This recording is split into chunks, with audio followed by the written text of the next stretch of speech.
The oil and gas industry has been more lethal to the Louisiana coastal zone than the Corps of Engineers ever could have been.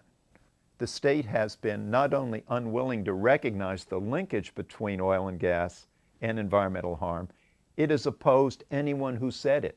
People lose their jobs. They lose their teaching responsibilities. They lose their grants. You get your head above the crowd with the oil and gas industry down here, and you feel a lot of heat. There are some scientists who are extremely outspoken on this, and I think very brave. The reason we have wetlands here is because there's been sediment coming down and building a platform for the plants to live on.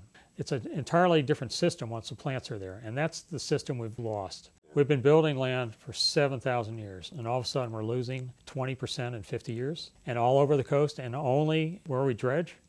With all these canals, you've allowed more seawater to move further inland, and the stressor would be the salt on plants that normally aren't exposed to salt.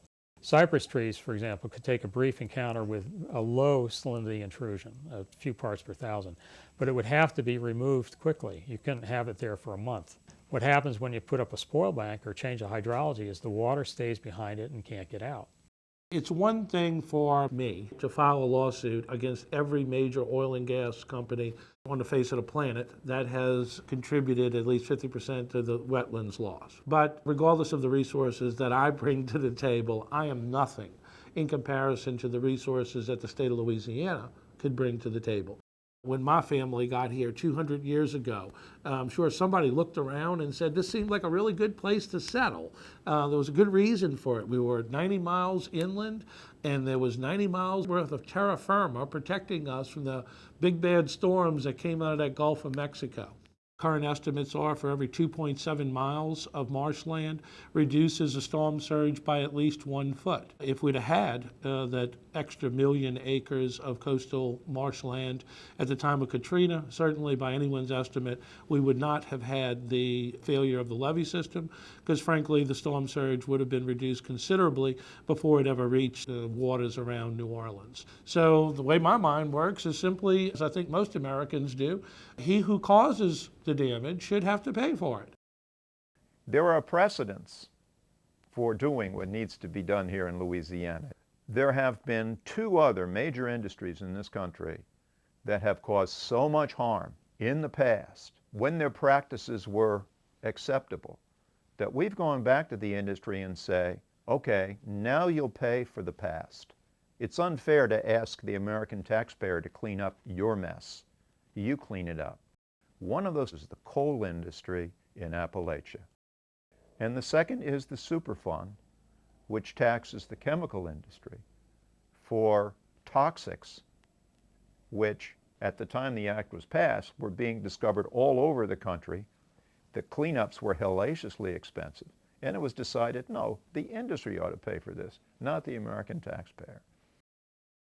There are 2 ways to get the industry to clean up. The most direct way and the most comprehensive way would be for Congress to pass a law saying, okay, we're going to make saving Louisiana a priority. It's going to cost X billion dollars. We're going to split that right down the middle. We, the taxpayer, will pay for half.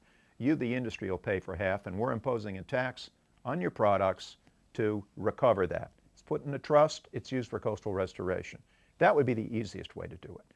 But that's not the only way to get the industry. What catalyzed Congress in those cases were private lawsuits that were filed against industries that had left these terrible chemical and coal waste legacies. Those suits started winning, and that created momentum for a larger, more comprehensive solution than going to a trial court and 7 or 8 years later coming out with some money. So private litigation is an option here, and it may catalyze the government to react later on. I think there's great benefit in the actions that I filed. I'm going to continue to pursue them. It doesn't bother me that I'm suing the oil and gas industry. I'll do whatever I got to do. People don't want to hear about blame, but they do want to hear about solutions. But you can't diagnose a problem well like a doctor would without coming to the cause and effect relationships. The problem is that the system they've left us out there with is so degraded and so collapsing. It's in the emergency room of the hospital right now.